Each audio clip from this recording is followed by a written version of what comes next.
Assalamualaikum warahmatullahi wabarakatuh. Alhamdulillahilladzi ja'alana minal muwahhidin walhamdulillahilladzi ja'ala minal mu'minin walhamdulillahilladzi ja'alana min ummati sayyidil anbiya'i wal mursalin.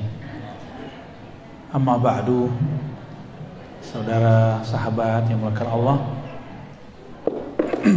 di sela-sela kesibukannya masih sempat ngaji ya, alhamdulillah. Ini bukan karena pengangguran kan, tapi karena emang mengkhususkan pengen ngaji ya. Dan kebenaran saya lagi mampir di Bandung. Kita habis taklim tadi juga di Lembang, mampir ke Lapas Sukamiskin ya. Pindah ke sini deh ya. Meskipun ini mendadak, tapi ya saya mikirnya sekali jalan ya.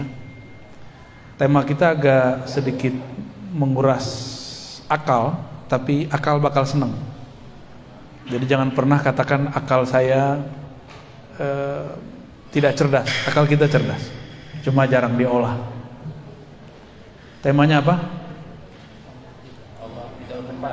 Apakah Allah tidak bertempat? Oke.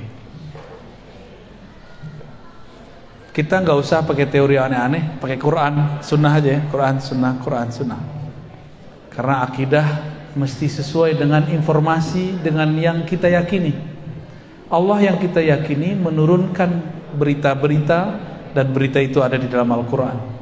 Tinggal kita baca, kita pahami. Masalahnya kemampuan memahami, ini yang masalah.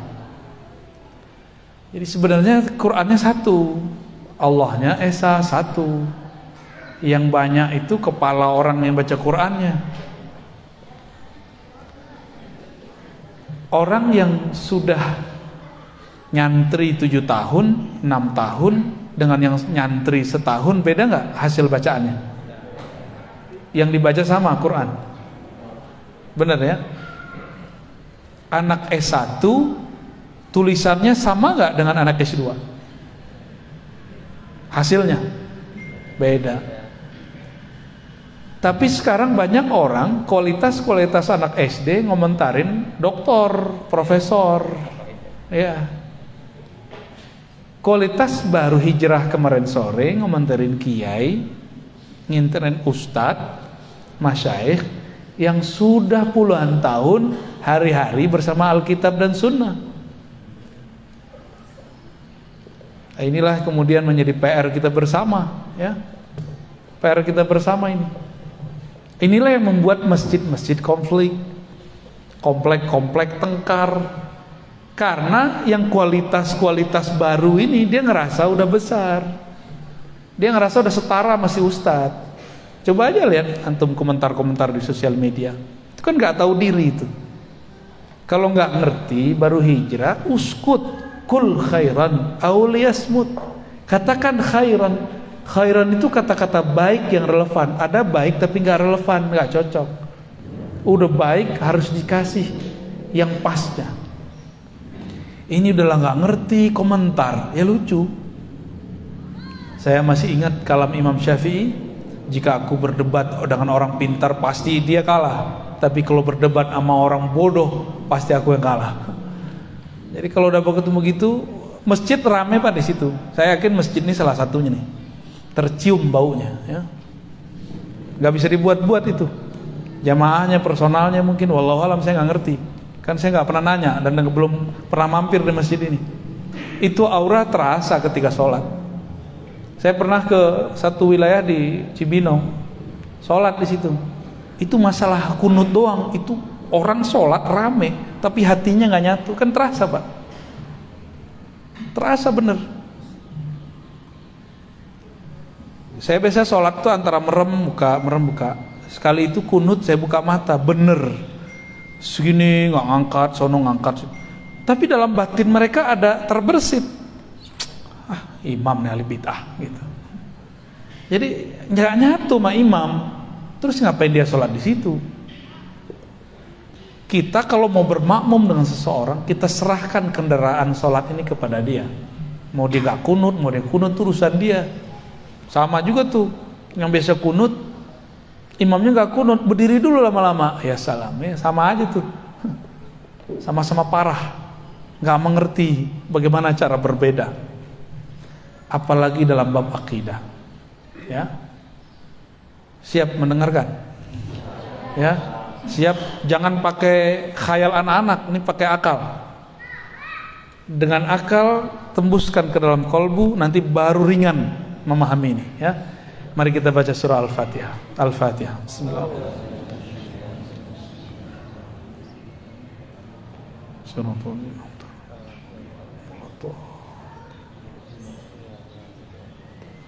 Semoga Allah buka hati pikiran kita berkah Al-Fatihah untuk memahami sifat-sifatnya, siapakah dia, benarkah dia bertempat, atau bagaimanakah dia. Yang sering dijadikan dalil bahwa Allah bertempat itu ayatnya sama dengan dalil yang menunjukkan Allah tidak bertempat. Lucu nggak? Kalam ulama yang dinukil untuk memahami ayat tersebut sama dengan orang yang pro dan kontra. Ketika ada ayat Ar-Rahmanu 'alal 'arsy istawa atau tsumma istawa 'alal 'arsy, Allah yang Maha Rahman bersemayam di atas aras, istawa. Kalam ulama yang digunakan sama untuk memahami ini. Yang paling ngerti ayat kita apa ulama? Ulama yang paling mengerti, ulama yang dekat ke masa Nabi atau ulama yang belakangan?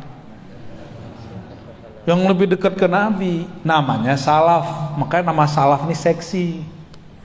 Paham maksudnya? Menarik untuk digunakan. Kita lihat imam salafnya ngomong apa, ya. Lalu kita orang-orang khalaf, orang belakangan pun ternyata berebut kalam dari kalam ulama salaf. Karena ada klaim legitimasi dari Rasulullah. Rasulullah mengatakan khairul qurun qarni, hadis Bukhari.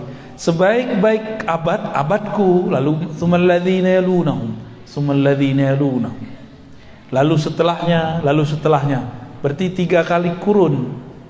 300 tahun, 3 abad. Yang paling sering diungkap itu 2 imam. Pertama Imam Malik, yang kedua Imam Syafi'i. Coba kita lihat, ya. Nanti antum akan ketawa-ketawa sendiri atau dalam hati, oh begitu toh. Berarti selama ini kalam imam ini dipelintir gitu. Kata Imam Malik, ketika ada seseorang ngetes, kaifal istiwa, bagaimanakah istiwa? Dalam satu riwayat dia mengatakan al istiwa ma'lum. Istiwa itu dimaklumi maknanya. Bahwa istiwa dalam bahasa Arab ada 15 makna. Itu maksudnya maklum. Kalau kita Arab maklum. Kalau dia maklum beneran, Arab beneran dia. Ya, Arab cemas. Terus wal kaif. Nah, ini satu riwayat. Satu riwayat ini yang jadi persoalan. Wal kaif majhul. Kaif, tata caranya tidak diketahui. Ini kalam berbahaya. Wal imanu bihi wajib. Percaya kepada istiwa wajib. Wassual anhu bid'ah. Mempertanyakannya bid'ah. Entena li bid'ah. Maka beliau mengatakan akhrijuhu. Sekarang keluarkan dia. Itu kali-kali umur Imam Malik ngusir orang. Gak pernah beliau ngusir orang. Karena beliau tidak mau ada ahli bid'ah duduk di majelisnya. Tapi bid'ah versi Imam Malik bukan bid'ah versi kita. Di kita cuma karena beda masalah fikih disebut bid'ah. Sahabat-sahabat yang dimuliakan Allah, persoalan fikih lebih luas dari akidah. Lebih leluasa, lebih santai, lebih banyak khilafiyahnya. Cuma karena beda yasinan gak yasinan udah gak mau bermajlis. Cuma karena beda kunun gak kunun udah gak mau bermajlis. Cuma beda Sayyidina sama Sayyidina udah gak mau bareng. Itu gagal fokus. Itu bukan bid'ah. Itu namanya khilafiyah. Apa beda khilafiyah? diperdebatkan dalilnya ada. Kalau bid'ah tidak ada dalilnya. Bisa bedain? Apa beda bid'ah dengan khilafiyah? Bid'ah tidak ada dalilnya. Kalau khilafiyah diperdebatkan dalilnya. Orang yasinan punya dalil nggak? Orang anti yasinan punya dalil juga. Tuh, diperdebatkan, berarti ini belum tentu bid'ah. Oke? Sentuh lawan jenis batal. Adakah imam-imam yang 4 ini membid'ahkan gurunya? Kata Syafi'i, ada nggak pernah Imam Syafi'i bilang guruku Malik ahli bid'ah? Masa sentuhan lawan jenis nggak batal kecuali nafsu? Nggak ada kan? Nggak pernah ada. Coba contoh imam salafus soleh kalau berbeda. Mereka kalau berbeda saling maklum. Oh, kita beda dalil gitu. Kalau sekarang berbeda kenapa? Gimana kalau berbeda hari ini? Bentak-bentakan di masjid. Masjid ini kayaknya masih belum ada bentak-bentakan ya. Ya paling senggol-senggolan sih udah ya. Dimaklumi lah. Yang nyenggol-nyenggol biasanya orang nggak mengerti, baru awam. Wah, mendung ya. Makasih, ya. Jadi apa bid'ah? Sesuatu yang Imam Malik ngomong soal anhu, kamu mempertanyakan ini, itu bid'ah, nggak ada dalilnya. Ternyata sahabat Nabi nggak pernah ada yang nanya bagaimana istiwa. Nabi nggak pernah menjelaskan apa itu istiwa. Maka mempertanyakan itu bid'ah.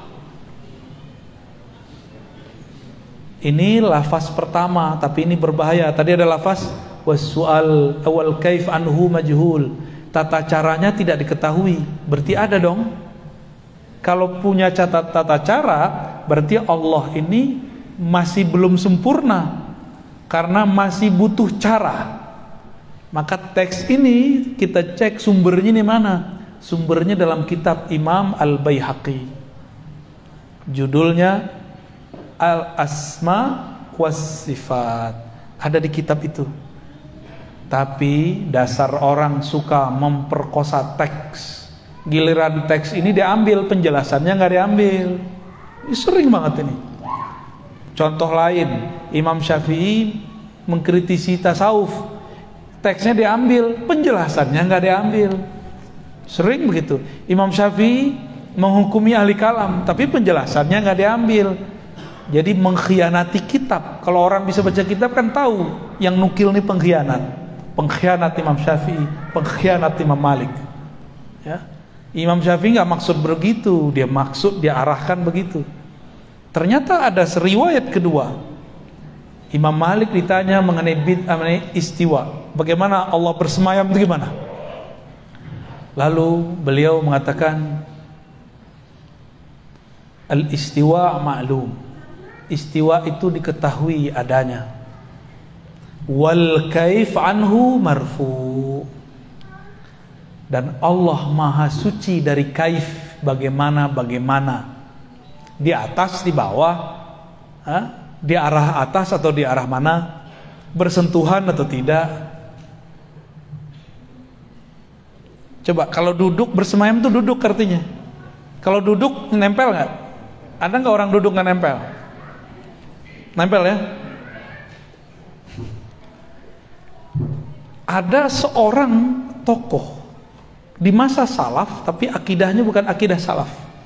Namanya Muhammad bin Karram. Siapa namanya? Muhammad bin Karram ini dia periwayat juga, tapi akidah dia kacau. Dia mengatakan Allah istawa, duduk dan bersentuhan dengan arsy. Tuh, gawat gak tuh? Dia wafat tahun 255, orang gila, dia salaf. Maka ada salah seorang imam yang juga dia ahli hadis, tapi akidahnya tidak mengikuti ahli hadis. Namanya Utsman bin Sa'id Ad-Darimi. Coba diulang-ulang namanya. Utsman bin Sa'id Ad-Darimi. Kan dari tadi kita udah sepakat mau serius nyebut nama ya. Utsman bin Sa'id Ad-Darimi. Udah siang-siang panas nyebut nama lagi ya. Wafat 280 Hijriah. Dia menukil ajaran si Muhammad bin Karam tanpa dia sadari. Apa kata dia? Allah benar-benar di atas, dibatasi oleh aras dan langit. Maka Allah mempunyai dua batas. Bahaya nggak tuh? Ada orang meyakini Allah punya batas. Batasnya Allah adalah langit dan aras. Itu akidah Nabi atau akidah kelompok yang bertentangan dengan Nabi? Gak usah langit dulu, batas. Kata batas ada nggak di Quran untuk Allah? Gak ada. Tapi dia mengatakan siapa yang menolak Allah punya batas berarti dia menolak Al-Quran. Tuh ayatnya sama. Lalu saya ceklah dari ini pakai ayat mana? Lo ayatnya Ar-Rahman 'alal arsis tawa. Ilaihi yus'adul kalim. Kepadanya lah diangkat kalimah. Malaikat ada naik setiap hari, setiap sore. Bagi dia itu dalil Allah bertempat di atas aras. Dan yang paling lucu, mereka berkeyakinan Allah di atas aras. Itu dalilnya Rasulullah Mi'raj. Padahal Mi'raj itu bukan dalil Allah bertempat di aras. Mi'raj itu dalil sholat, sejarah sholat. Itu dua hal yang berbeda. Nah, inilah uniknya umat Islam. Umat Islam ini nggak punya lembaga khusus yang punya otoritas seperti di agama lain. Agama ini nikmat plus musibah. Nikmatnya Bapak ini kalau ngaji bisa jadi penafsir. Kalau nggak ngaji stop dulu, karena menafsir dengan hawa nafsu neraka tempatnya. Mau depan neraka. Ya, jangan coba-coba. Ya. Kalau nggak ngerti uskut. Kalau nggak ngerti diem aja udah. Ya, karena orang diem ini dia cukup syahadat masuk surga udah. Tapi kalau dia mulai komentar Allah bertempat, udah dihisap itu kalam. Yang bilang Allah tidak bertempat juga dihisap. Apa dalil dia ngomong begitu? Ya, maka yang afdol itu cukup baca Qul huwallahu ahad, selesai. Katakanlah Allah Maha Esa, udah beres. Asyhadu an la ilaha illallah asyhadu anna Rasulullah. Cuma kan kita ini suka mencari-cari sesuatu yang nggak perlu dicari, menanyakan sesuatu yang nggak perlu ditanya. Makanya orang ini datang katanya ilmiah. Apa itu istiwa? Bagaimana cara istiwa? Nah, Imam Malik jawab, tata cara istiwa maha suci Allah dari itu. Berarti istiwa bukanlah diartikan duduk. Kalau duduk itu ada caranya. Nih saya duduk, ada caranya kan? Duduk. Lebih gede saya apa kursi? Beneran? Allah kalau duduk di atas aras lebih gede mana? Tuh, kalau kita bilang sekali istiwa artinya julus, qu'ud, karena si Ibnu Karam dan Darimi bilang arti istiwa itu duduk. Antum mau salaf yang begitu? Itu bukan salafus soleh, itu salafut toleh. Ya, Imam Ahmad gak pernah mengajarkan itu. Imam Malik gak pernah mengajarkan itu. Imam Nafi' tidak pernah mengajarkan itu. Syafi'i tidak pernah mengajarkan itu. Sufyan bin Uyainah gak pernah mengajarkan itu. Mereka cuma ngomong Allah istawa, selesai, gak ada komentar. Itu yang disebut salaf. Itu akidah saya. Maka saya tidak memaknai istiwa. Saya tidak mentakwil istiwa. Hanya Allah yang tahu makna istiwa. Itulah kalam Imam Syafi'i. Dipretelin lagi. Kata Imam Syafi'i, wallahu a'lam bimuradi, atau ala ma aradahu Allah wa rasuluh. Istiwa itu, bersemayam itu sesuai dengan maksud Allah dan Rasulnya. Coba ulangi. Sesuai maksud Allah dan Rasulnya. Yang Allah maksud tahu nggak? Bagi mereka yang Allah maksud duduk. Itu berarti mereka menggiring kepada satu pemahaman. Padahal kalimat Imam Syafi'i apa? Itu menyerahkan makna kepada Allah.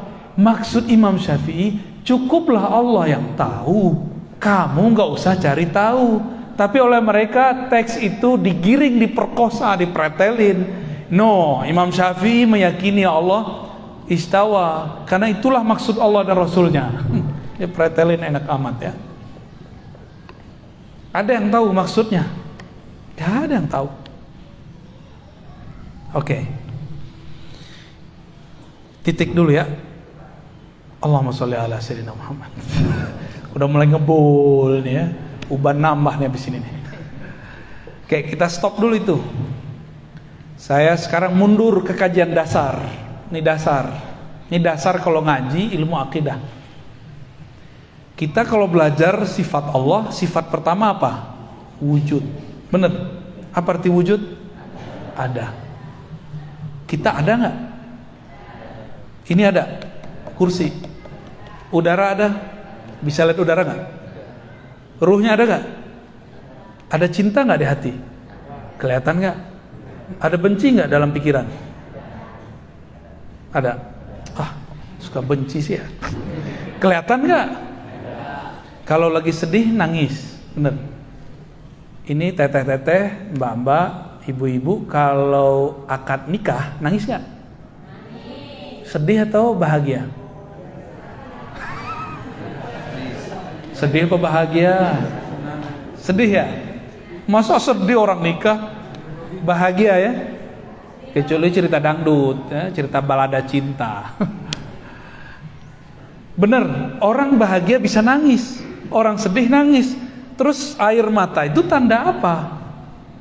Berarti air mata bukanlah tanda sedih dan tanda bahagia. Air mata itu tanda kolbu sedang tersentuh. Mau sentuhannya kebencian ataupun kesedihan ataupun kebahagiaan. Kolbu merasakan, mata menerjemahkan. Gak kelihatan. Rasa, makan suatu rasa, kelihatan gak rasa? Tapi dia ada. Bener. Beneran. Jangan-jangan kita selama ini ngawang lagi. Makan tuh gak jelas rasanya apa. Oke, ini mukodimah. Warna, ini warna apa nih? Baju saya apa? Kopiah saya? Tapi hitamnya beda gak? Oke. Coba sekarang bayangkan hitam, tapi tidak pada topi, tidak pada kopiah, tidak pada tembok, tidak pada baju, tidak di suatu benda. Bisa nggak? Hitam, warna hitam tanpa ada di suatu benda. Bisa nggak? Berarti warna mesti nempel di satu benda. Ada warna itu? Wah, tambah ngebul. Biarlah ya, otak kita terlalu besar untuk dianggurin. Jangan dianggurin nih otak. Ini otak masih banyak yang mau dibuka sama dia. Nih saya coba panas-panasin sekarang. Ntar kecanduan. Pegel-pegel sih awalnya. Awal kita push up kan pegel dulu. Tapi besok kalau nggak push up lebih pegel lagi. Mending push up sekalian. Begitulah ngaji ilmu yang berat. Awalnya pegel di otak. Lama-lama kecanduan. Kalau ada orang ngaji yang di bawah dosis itu, kita nggak level gitu. Cobain aja. Saya ada, antum ada, Allah ada, warna ada, udara ada, cinta ada, semuanya ada. Lalu apa beda ada ini dan adanya Allah? Nah, maka dulu kita kasih contoh yang lebih gampang. Ayam dan telur, masih ingat gak? Kayaknya udah lupa ya. Itu pengajian awal-awal dulu tuh. Ayam, telur. Duluan mana wujudnya? Ayam. Karena kelihatan ayam ngeluarin telur. Bener Pak? Pernah ngeliat gak telur ngeluarin ayam?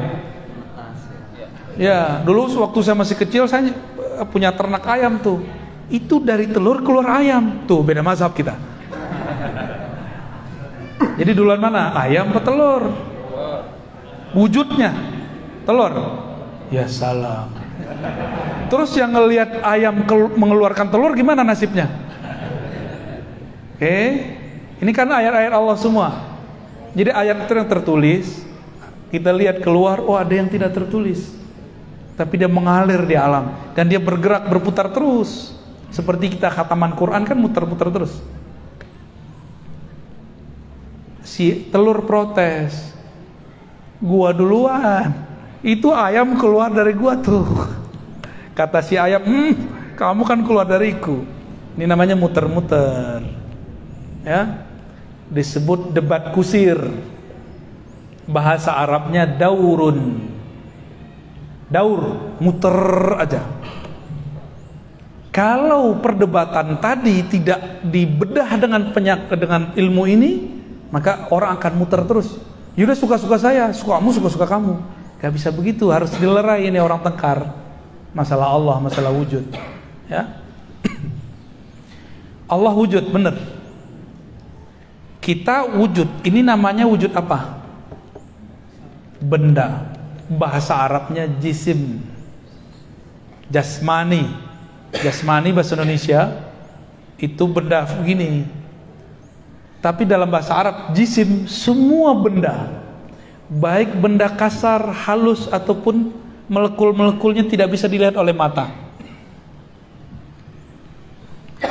Maka dalam bahasa Arab wujud dibagi dua. Ada wujud Allah, ada wujud selain Allah. Oke? Ingat-ingat ya. Ingat-ingat.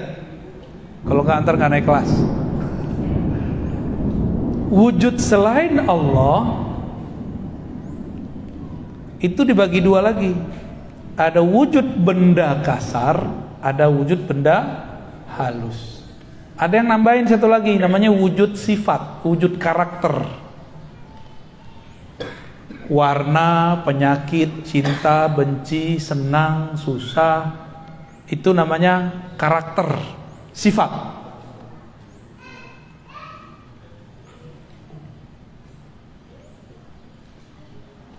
Ada nggak warna? Bener. Tapi tidak ada warna jika dia tidak ada di satu tempat. Sekarang sedih sama benci. Coba benci bayangkan tanpa ada muka orang benci. Bisa nggak? Berarti benci itu kebayang wajahnya gitu ya. Bener. Emang begitu wajah orang benci? Enggak. Psikopat benci wajahnya datar aja. Orang munafik taat, zahirnya batinnya tidak. Jadi jangan terpengaruh oleh zahir. Benda ini baik benda kasar, benda halus. Benda kasar nih, udara, cahaya, ini benda halus.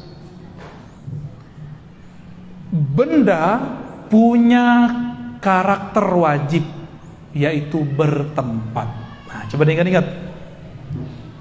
Benda pasti Ini kalau ada whiteboard enak nih Pak. Kita panah-panahin. Wujud benda bertempat. Allah benda bukan? Bukan. Wujud Allah bukan benda. Maka wujud Allah tidak Nah, gitu rumusannya. Dalilnya mana dari Quran? Laisa kamitslihi syai'un. Surat Asy-Syura ayat 11. Apalagi dalilnya? Allahus Samad. Bahkan dalilnya Ahad. Ahad itu masuk di sana. Sebelum ada arasy, Allah ngapain? Nganggur. Katanya Allah mesti bertempat. Terus di mana Allah? Kan repot dah. Ya. Ada dalilnya. Cuma mereka dhaifkan pada hadis sahih. Ya. Saya ulang lagi, setiap benda mesti bertempat. Maka udara ini benda dalam ilmu bahasa Arab. Dia butuh ruang, waktu. Butuh ruang dan waktu. Bapak Ibu ini lagi dalam ruang enggak? Bisa nggak duduk tapi tidak di ruangan? Juga bukan di luar ruangan. Bisa nggak? Duduk tapi tidak di suatu tempat. Nggak ngawang, nggak di bawah, nggak di atas, nggak di kiri, nggak di kanan, nggak di depan, nggak belakang. Bisa nggak bayangin? Nggak bisa. Berarti mustahil ada benda tidak bertempat. Sudah, oke. Mustahil ada benda tidak bertempat. Maksudnya gimana? Jangan kebalik-balik. Allah bukan benda, wujud Allah bukan benda, maka dia tidak bertempat. Tapi oleh kelompok mujassimah yang membendakan Allah tanpa mereka sadari, mereka bilang, apa kata mereka? segala sesuatu yang maujud mesti bertempat. Nah, ini keliru. Apa kata mereka? Segala yang wujud mesti bertempat. Kalimat ini kurang sempurna. Setiap wujud benda mesti itu yang benar. Bukan setiap wujud. Siapa yang ngomong begini? Orang yang mengharamkan filsafat tapi dia mengatakan, membicarakan filsafat. Namanya Syekh Ibnu Taimiyah. Ya, dia ini mengharamkan filsafat, tapi istilah jisim, benda, gerak, ruang, waktu itu kan istilah filsafat semua. Dia haramkan tapi dia katakan. Menarik kan nih? Dia mengharamkan filsafat tapi dia berteori dengan filsafat. Sekarang muncul orang mengharamkan filsafat lalu menyerang ustadz-ustadz yang mengerti filsafat, tapi dia tidak berani menyerang imam dia yang berfilsafat. Lucu gak tuh? Bagi saya lucu. Giliran imam ente gak berani, giliran ustadz yang lain dia berani. Berarti pisaunya mata dua, ya, satu tumpul, satu tajam. Obrolan wujud bersifat, wujud benda bertempat, itu semua filsafat yang bahas. Dipinjam oleh orang ahli akidah. Karena jamaah sudah mulai diracunin bahwa Allah bertempat di satu arah atas. Maka harus kita kembalikan ilmu arah, ilmu tempat kepada pakarnya. Tuh udah mulai nggak fokus nih ya. Oke, kita tarik lagi. Di mana kesalahan orang meyakini Allah bertempat? Kesalahannya pada filsafat materialis yang mereka anut. Jadi kelompok yang meyakini Allah berada di satu arah, dia terjebak dalam satu aliran filsafat yang selama ini mereka haramkan. Nama filsafatnya falsafah madiyah. Apa artinya? Filsafat materialisme. Bahwa segala sesuatu mesti berkarakter seperti karakter benda. Benda mesti bertempat. Allah itu ada, maka Allah ada mesti bertempat. Gitu menurut mereka. Jadi ada seorang mereka ngobrol sama saya, debat saya. Kalau Anda meyakini Tuhan tidak bertempat, berarti Anda meyakini Tuhan tidak ada. Dia ngomong gitu sama saya. Oh, berarti anak-anak gak lolos nih, logikanya, mantiknya gak lolos. Karena mengharamkan ilmu mantik. Jadi mereka ini mengharamkan ilmu mantik, ilmu logika, dan ilmu falsafah, tapi menggunakannya serampangan. Jika Anda tidak percaya Allah berada di suatu tempat, itu filsafat nggak tuh? Filsafat materialisme. Berarti Anda meyakini Allah tidak ada. Tuh, ini kan namanya silogisme. Silogisme namanya. Ya gimana? Pusing nggak? Ini yang kami kerjain dari dulu. Saya nggak pusing-pusing kok. Ya. Mungkin antum perlu terbiasa aja. Terlalu cepat ya? Kita pelanin lagi biar tambah panas kepalanya. Kembali ke ayam, kembali ke telur, biar seru. Yang benar gimana? Ayam bukan dari telur, telur bukan dari ayam. Wujud ayam dan telur diwujudkan oleh sesuatu sosok, bukan ayam, bukan telur. Itulah namanya pencipta ayam, pencipta telur. Wujudnya mesti satu, nggak boleh dua. Yang menciptakan telur dia juga yang menciptakan ayam. Kalau nggak perang ntar. Kata Tuhan telur, ini telur gua nih. Kata Tuhan ayam, oh ayam. Nggak mungkin, mesti Tuhannya sah. Masih ingat 2019 kita tengkar sama teman di grup cuma karena beda coblosan? Itu baru calon raja, calon penguasa. Bisa tengkar loh, bisa pecah loh umat ini. Gimana kira-kira kalau ada dua presiden? Itu dua presiden, ini baru calon udah pecah. Kalau ada dua presiden, hancur negeri ini. Jika ada dua Tuhan, la fasadata, begitu di Quran. Pasti bumi, alam semesta, langit ini hancur semua. Rebutan aras mereka ntar. Iya nggak? Rebutan aras ntar. Rebutan langit dan bumi. Gimana? mulai ada titik terangnya, bukan ayam, bukan telur. Berarti antum tadi itu kurang cerdas ya. Masih kejebak sama telur, ayam. Terus gimana yang bener? Bukan ayam, bukan telur. Ini enaknya kalau ada guru, diangkat kebuntuan akal kita, di luar ayam, di luar telur, kan enak. Coba antum dikasih PR 70 hari, nggak kejawab itu. Ya, bisa pusing-pusing sendiri, bisa-bisa pulang jadi orang gini. Ya, mikirin Tuhan kok dipikirin. Ya, Allah nggak usah dipikirin, Allah itu dikenal. Kalau kenal cinta, kalau dicinta baru terasa. Orang-orang yang meyakini Allah bertempat, berada di suatu arah, mereka terjebak pada filsafat materialisme. Cuma mereka tega karena nggak mengerti apa yang mereka bicarakan. Kita yang dituduh berfilsafat. Mereka sekarang udah mulai berani mengatakan akidah Asy'ariyah sesat. Terang-terangan loh. Berarti kita yang belajar Allah wujud kidam bako, hei selamat, Anda orang sesat. Pada belajar itu nggak waktu kecil? Belajar semua? Paling lupa-lupa dikit ya? Apa lupa banyak?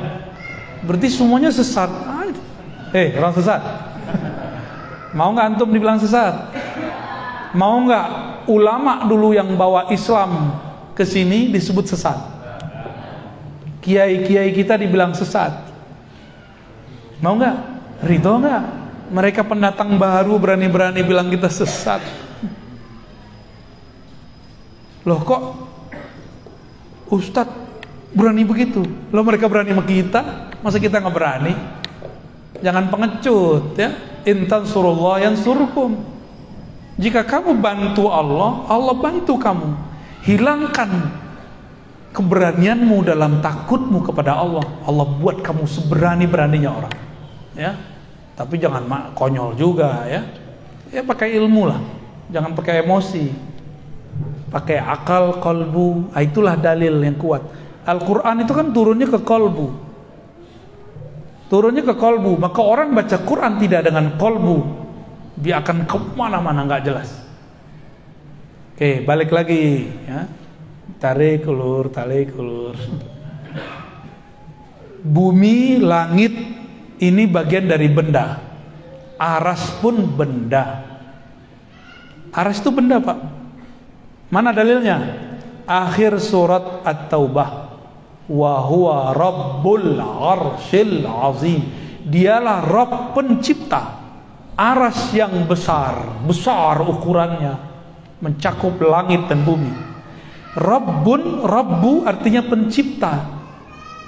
Kalau Rabbun di bawahnya benda atau karakter benda. Maka Allah lah yang menciptakan aras. Berarti aras benda bukan? Disebut benda besar, benda azim. Kelompok mereka mengharamkan satu keyakinan namanya ittihad dan hulul. Allah menempati benda. Tapi mereka meyakini Allah menempati aras.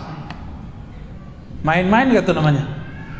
Itu akibat filsafat materialisme, diambil separuh, dibuang separuh. Allah itu bukan benda. Mungkinkah masuk ke dalam benda? Mungkin gak? Ini benda bukan? Di dalamnya ada apa? Ada air. Air itu juga jisim, benda juga ini, tapi benda halus. Sedangkan gelas ini, kaca ini benda kasar. Karena sesama benda dia bisanya masuk. Allah bukanlah benda tapi pencipta benda. Pantaskah orang berpikir Allah ini nempel pada benda, menempati benda? Pantas nggak? Mulai connect. Ketika ada hadis menyebutkan Allah turun sepertiga malam terakhir ke langit dunia, ila sama'id dunia, turun. Kalau sudah faham Allah bukan benda, turunnya turun apa? Kalau turun benda, kita kalau dari atas ke bawah turun pakai tangga kan, berpindah nggak? Maka turunnya benda itu berpindah. Saya mau tanya, Allah turun berpindah nggak? Nah inilah lucunya imam-imam yang tadi itu, imam-imam yang mereka terjebak kepada filsafat materialism. Apa kata imam pendahulu mereka? Di saat Allah turun sepertiga malam terakhir, aras kosong. Debat lagi satu lagi, oh tidak, saat Allah turun, Allah tidak meninggalkan aras. Bagaimana caranya? Berarti ada dua wujud, ada satu wujud di dua tempat. Gawat gak?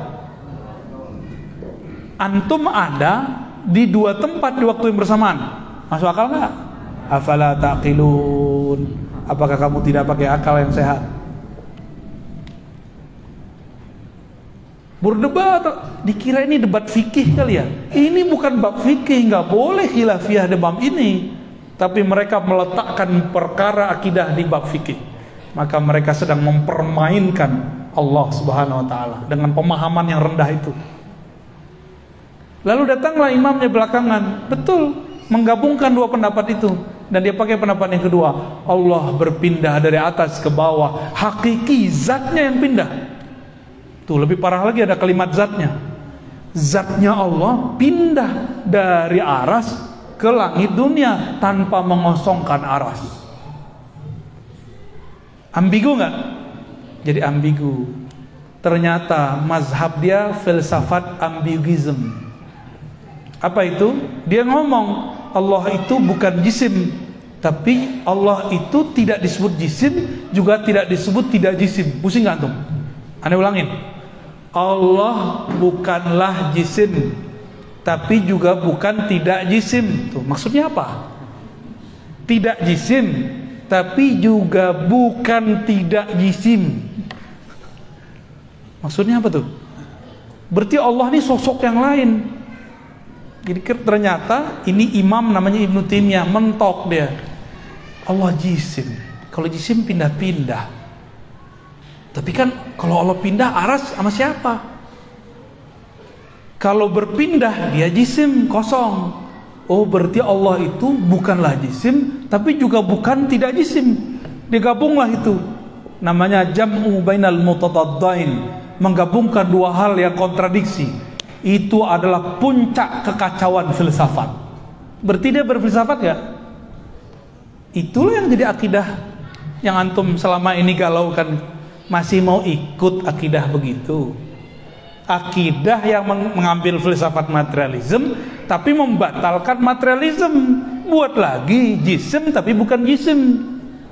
Nggak disebut jisim tapi juga tidak disebut tidak jisim. Kacau itu ya. Itu kitabnya sendiri, nggak sanggup dibaca oleh pengikutnya. Judul kitabnya nanti antum cari ya kalau berani. Dar'u ta'arud bainal aqli wan naql. Menolak kontradiksi akal dan nakal. Apapun kata ayat, akal harus ikut akal-akalan dia. Jadi dia buat definisi akal sendiri, dia buat definisi dalil sendiri. Itu kitab kalau cetakan termurah 5 jilid. Ada teman saya punya 9 jilid. Kita ceklah pengikut dia sekarang, apa komentarnya terhadap kitab itu. Kata mereka, jangan baca kitab ini. Jadi mereka sendiri takut baca kitab itu. Takut blank. Takut tambah kacau. Jadi teman-teman yang melakukan Allah, akidah yang meyakini Allah bertempat itu akidah filsafat. Tapi yang dituduh filsafat kan saya. Loh, saya mempelajari filsafat untuk mengetahui mana yang baik, mana yang buruk, supaya saya nggak salah ambil. Loh, ada orang mengharapkan filsafat tapi dia tidak tahu filsafat itu apa. Akhirnya banyaklah anak-anak mahasiswa yang baru hijrah, dia sehari-hari belajar filsafat, lalu diharamkan ustadz yang mengerti filsafat. Ada yang jurusan fisika nggak sini? Jurusan kimia, matematika? Ada yang dulu waktu sekolah belajar matematika? Tuh, belajar kimia? Belajar fisika? Bedakan. Fisika murni, matematika murni itu filsafat. Terus antum mengharamkan. Jangan-jangan gajinya dari situ kerjaannya. Ya, mikir-mikir dulu kalau mau mengharapkan sesuatu. Jangan-jangan itu makanan kita harian. Ya. Oh, ini bukan filsafat. Kamu yang nggak ngerti filsafat itu apa, ya. Jadi akidah yang meyakini Allah bertempat di suatu arah yang tinggi, dengan zatnya dia turun ke langit dunia, itu akidah yang tidak pernah diajarkan Rasulullah Sallallahu Alaihi Wasallam. Cukup katakan dia istawa, jangan tambahkan maknanya. Cukup katakan nuzul, karena Allah bukan benda maka turunnya bawah.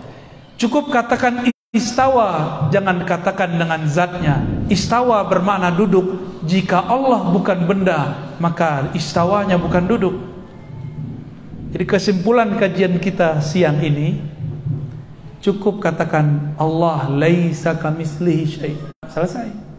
Kalau benda istawa duduk. Ada ayat wa jaa rabbuka wal malaku saffan saffa. Allah dan malaikat datang bersaf-saf. Datang berpindah nggak? Ini tadi antum datang dari rumah ke sini, berpindah tempat nggak? Sekarang ada kita nggak di rumah? Beneran? Waras. Kalau ada orang bilang saya datang ke sini, tapi kamu kalau pulang pasti ada saya juga. Itu orang kita curigai nggak? Kecuali dalam bab karomat sufia, itu ada babnya, tapi itu bukan bab jisim. Itu bab cahaya. Cahaya mantul-mantul bisa kelihatan di mana-mana. Orangnya di sini, tapi dalam handphone kelihatan gitu. Itu bab karomat para wali. Mereka punya smartphone alam semesta. Ya, punya proyektor alam semesta. Maka bisa dilihat di mana-mana. Itulah Rasulullah. Orang ucapin salam, Nabi jawab dimanapun itu. Itulah proyektor Nur Muhammad Sallallahu Alaihi Wasallam. Jadi ngaji tasawuf deh ya. Ya, kita ngaji yang panas-panas aja dulu. Oke. Karena Allah bukan benda. Apapun sebutan di Quran mengenai karakter benda, datang, turun, bersemayam, semuanya kita katakan dia bukan benda kok. Berarti artinya tidak pemahaman seperti yang kamu bayangkan. Apapun yang kamu bayangkan, Allah tidak seperti itu. Karena dia bukanlah benda. Kalau nggak benda bisa dibayangkan nggak? Dalam ilmu neurologi, ilmu psikologi, otak ini nggak bisa berpikir atau memikirkan sesuatu yang tidak pernah dia lihat. Oke? Yang bisa dilihat oleh mata, bisa didengar oleh telinga, yang bisa difikirkan oleh otak, itu bendanya harus jelas. Kalau enggak, angkanya harus jelas, maknanya harus ada. Ini enggak ada. Maka janganlah membendakan Allah. Jadi saya hanya menghimbau kepada siapa yang sedang terjebak pada pemahaman Allah bertempat. Saya tidak benci Anda. Ana uhibbukum. Ana cinta antum. Makanya kita buat kajian begini. Coba bebaskan pikiranmu dari memikirkan Allah. Boleh nggak mikirin Allah? Aneh kasih tahu, antum membayangkan Allah bertempat saja, terbersit itu memikirkan Allah. Terbayang Allah di suatu arah, itu memikirkan Allah, nggak boleh, nggak boleh sama sekali. Ya, mau khusyuk nggak sholatnya? Jangan bayangin Allah di arah tinggi sono, di atas aras, kejauhan. Nabi ketika orang sholat, Nabi hilangin cara berpikir begitu. Nabi pakai bahasa kolbu. Kalau di kolbu beda dengan urusan akal. Kolbu merasakan kedekatan, keintiman dengan Allah. Kata Nabi, jika engkau sholat, maka rasakanlah Allah di depanmu. Bukan itu tempat, itu cuma rasa. Beda ya? Gimana? Udah pusing belum? Alhamdulillah. Kayaknya nggak mau ngaji lagi sama Anin. Barangkali itu ya. Ada tanya jawab? Ada. Next tanya jawabnya pakai kertas ya, biar cepet. Ya. Sehari ini ada. Kalau ada yang tanya langsung boleh. Foto, silakan diatur. Ya. Alhamdulillah pada Ustaz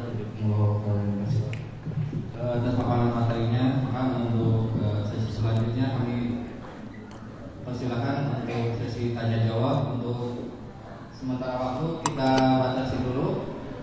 2 Iwan sama 2 Ahwat. Banyak amat. Satu dulu. 1 ya. Ikhwan, 1 Ahwat.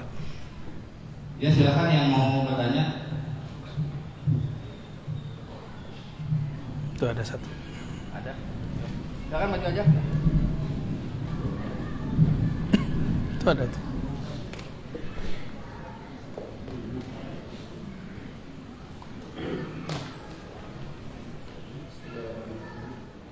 Assalamualaikum warahmatullahi wabarakatuh. Salam. Naikin. Udah.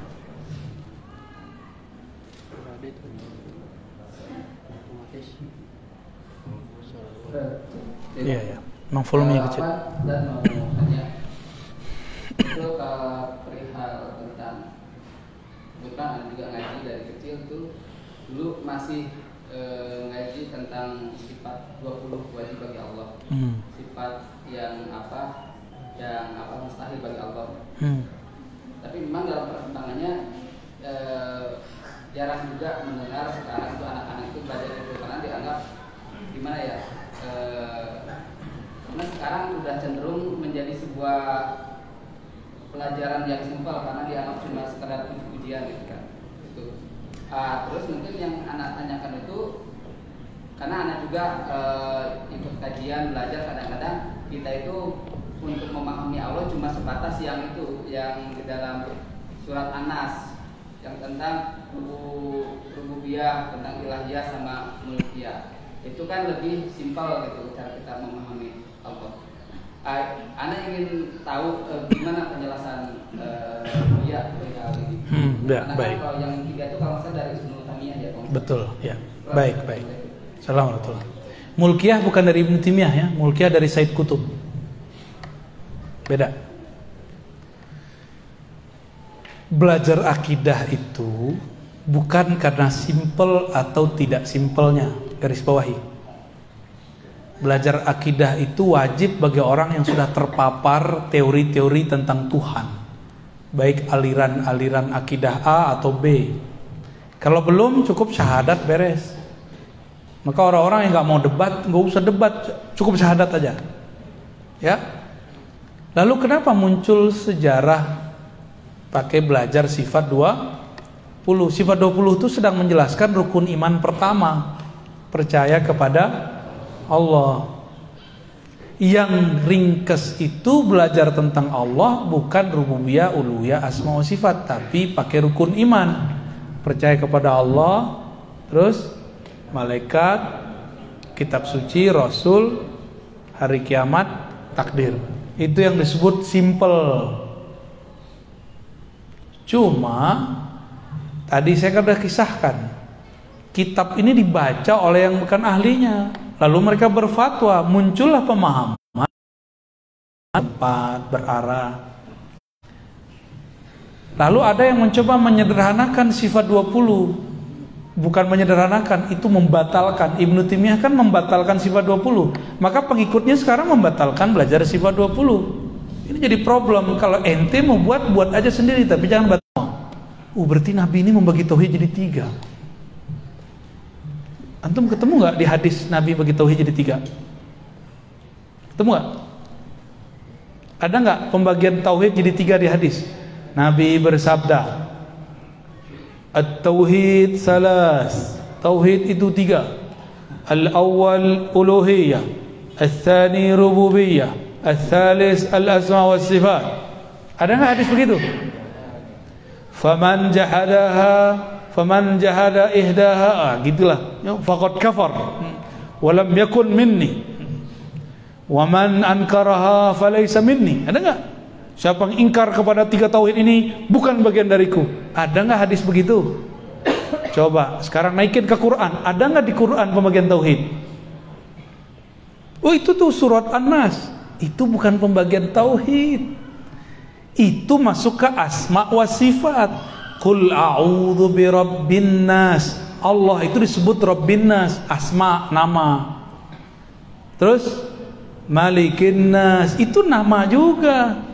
Terus Ilahin nas, nama juga. Terus kenapa dibagi-bagi menjadi uluhiyah, rububiyah, asma wa sifat? Itu kan asma wa sifat semua. Yang ngerti bahasa Arab. Rabb itu nama Allah. Malik itu nama Allah. Ilah itu nama Allah. Itu asma satu, baru satu. Dari mana pembagian-pembagian jadi tiga itu? Oke, saya sebagai orang yang mengajar di kampus, kita punya satu kaidah. Seorang ulama, seorang ilmuwan boleh buat teori. Tapi teori ini tidaklah suci, boleh dikritisi. Sama kawan gak boleh kritisi. Aneh gak? Jadi antum boleh kritik sifat 20, bagus. Ntar Geja jawab. Tapi nanti kita balas pertanyaan, siap gak? Ya, saya kritisi tauhid uluhiyah rububiyah asma wa sifat. Dan saya siap mendengarkan pertanyaan antum. Ya. Jangan main bantah-bantah orang, nyalain orang, tapi giliran di debat bilang, oh ente bukan ahlussunnah. Nggak begitu caranya. Ya, harus fair. Sebagaimana dulu berani buat yang baru. Ya. Kami kalau di kampus, bapak yang pernah ngampus, itu ada sidangnya. Kalau lagi sidang diapain nama penguji? Disalah-salahin. Bener nggak? Salah satu kajian ilmiah itu karakternya siap di debat. Ngaku kajian ilmiah, di debat bilang kita fasik mezindik. Kita debat dibilang kita jahmiyah. Kita debat dibilang kita bukan ahlussunnah.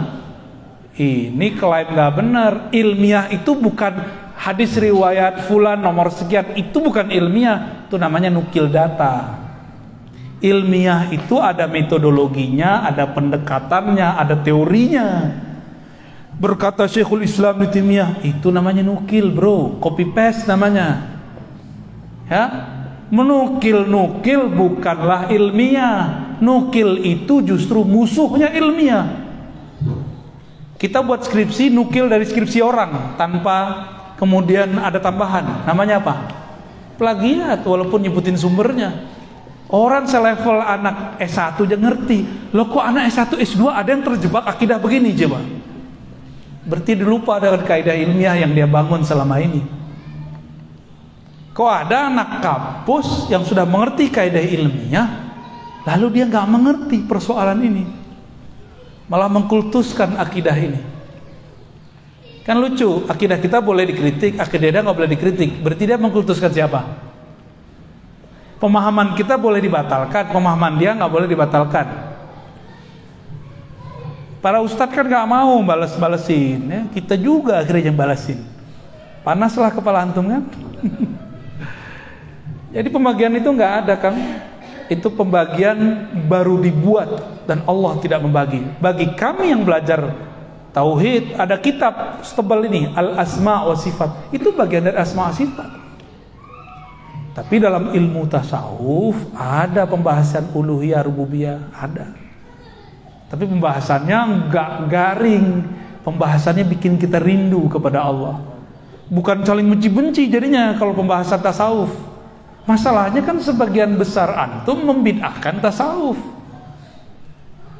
Yang paling lucu ada orang Muhammadiyah anti tasawuf, padahal imam dia Buya Hamka bertasawuf, tasawuf modern, benar nggak? Itu aneh bagi saya itu. Yang paling lucu sekarang kelompok anti tasawuf, imam dia Ibnu Taimiyah di akhir hayatnya nulis 2 risalah tasawuf. Ibnu Qayyim bertahun-tahun nulis kitab tasawuf. Ada namanya Madarijus Salikin, ada namanya Iddatus Sabar, ada Al-Wabilus Shayyib, banyak lagi. Ya, itulah pemanasan pada siang ini ya. Semoga panas. Terakhir ada ibu-ibu satu, akhwat satu, yang mana? Ada di kanan, ada di kiri nih, terserah nih. Langsung aja, suaranya kedengaran insyaallah. Langsung aja ke sebelah sini. Ada? Ya, langsung.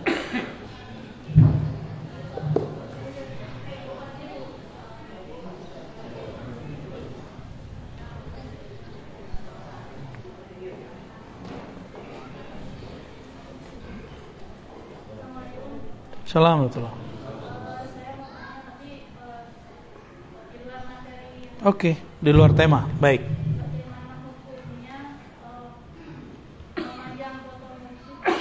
Oke, memajang foto mursyid. Jangankan foto mursyid, foto kekasih aja boleh. Baik. Tapi mungkin pertanyaannya, ada kelompok yang mengharamkan foto, cuma nonton YouTube. Mengharamkan foto pakai kamera, nonton video. Dia mengharamkan foto. Baru tadi pagi kita bahas, apa malam tadi? Dalam 1 detik video itu ada puluhan gambar yang bergerak, diganti-ganti, baru kelihatan dia bergerak. Maka yang mengharamkan foto, dia sedang mengharamkan sesuatu yang dia tidak mengerti. Dia telah bertentangan dengan satu ayat, wala taqfu ma laysa laka bihi ilm. Jangan kamu berpegang teguh dengan sesuatu yang kamu nggak ngerti.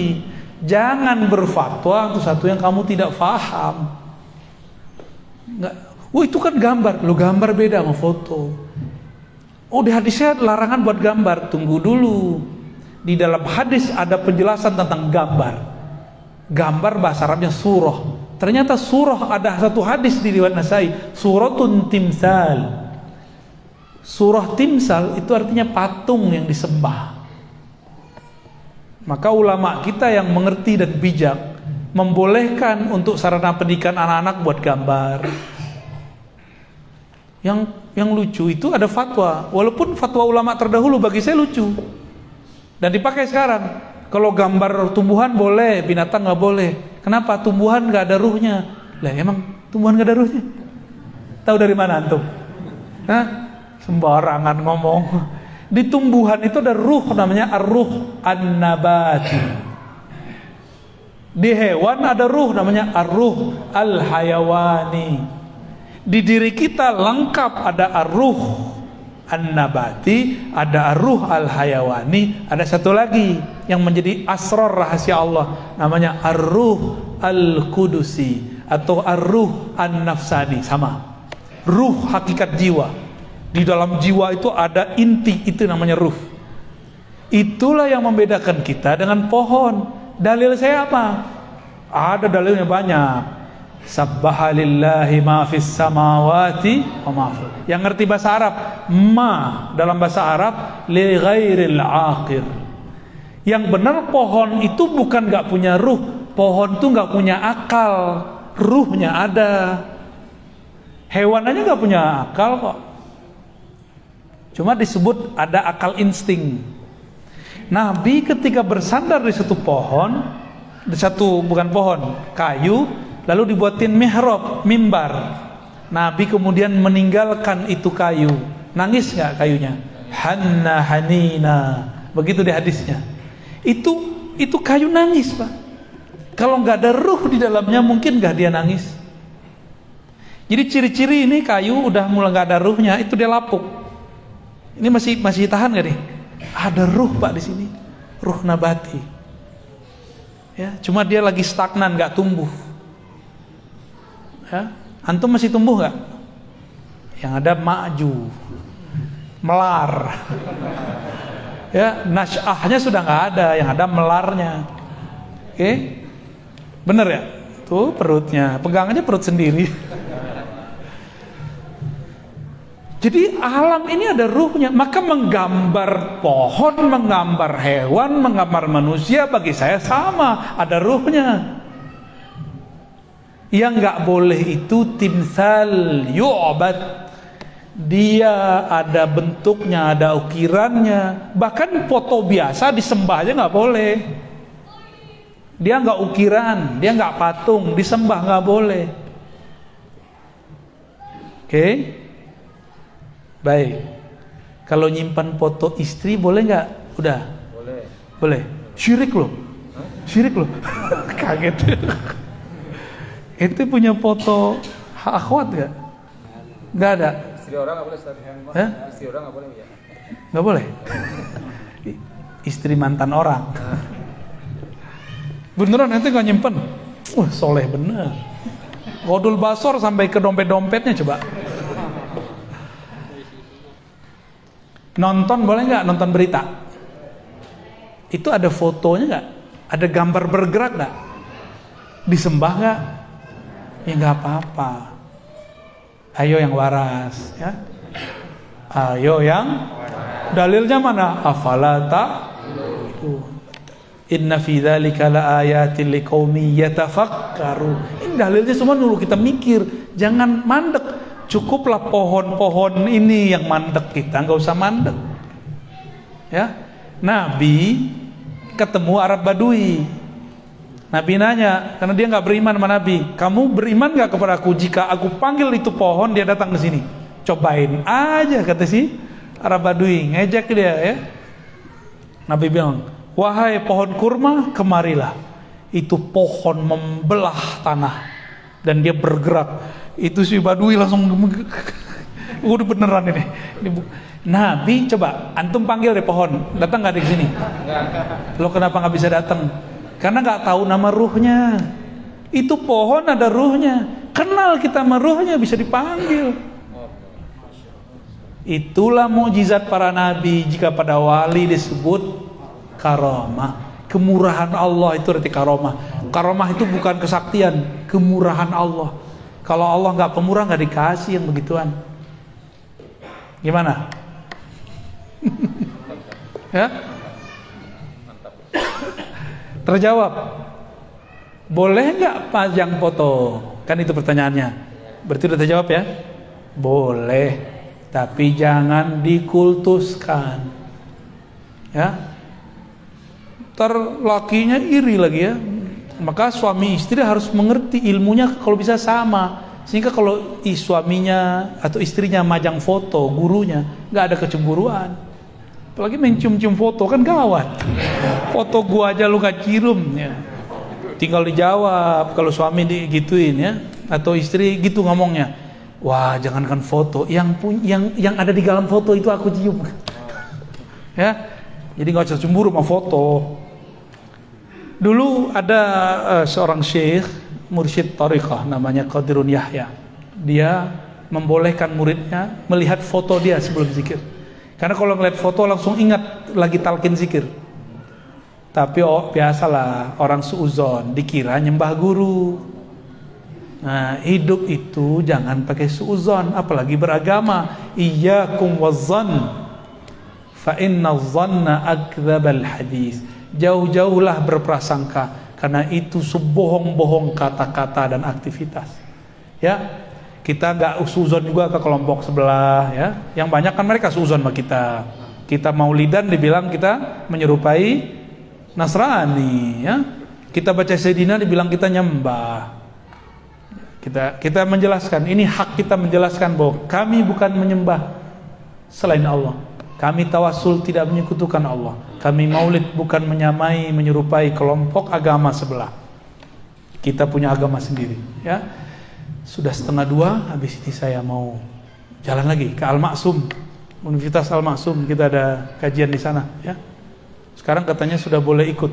Ya, sudah boleh terbuka. Silakan kalau ada yang kesempatan, kita ngaji di sana tentang syariat, tarekat, hakikat, ma'rifat. Kalau mau di sana, ya. Teorinya, prakteknya harus datang. Mahal itu, nggak bisa dibeli. Antum mau beli berapa juga nggak bisa. Kalian kesimpulan sama muhasabah aja. Baik, kesimpulan aja ya, nggak pakai muhasabah ya. Kesimpulan kajian kita pada siang yang berkah ini, pertama, keyakinan bahwa Allah bertempat bukanlah ajaran Islam, itu ajaran filsafat materialisme. Ya. Yang kemudian diayat-ayatkan, yang disunah-sunahkan.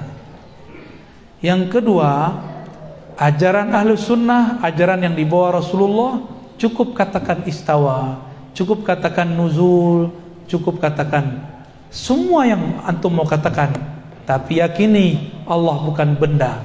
Maka hilanglah bayangan duduk, bayangan berpindah-pindah dari dalam diri kita. Dan yang ketiga, sebenarnya pembahasan ini tidak wajib diketahui semua orang.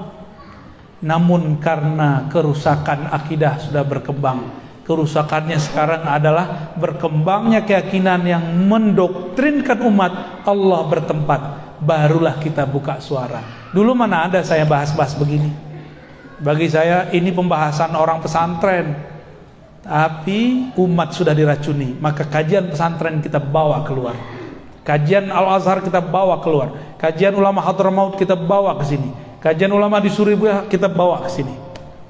Ya, itulah oleh-oleh dari kami. Semoga bermanfaat. Semoga kita diterima sebagai hamba Allah yang diridhoinya. Amin ya rabbal alamin. Mohon maaf. Assalamualaikum warahmatullahi wabarakatuh.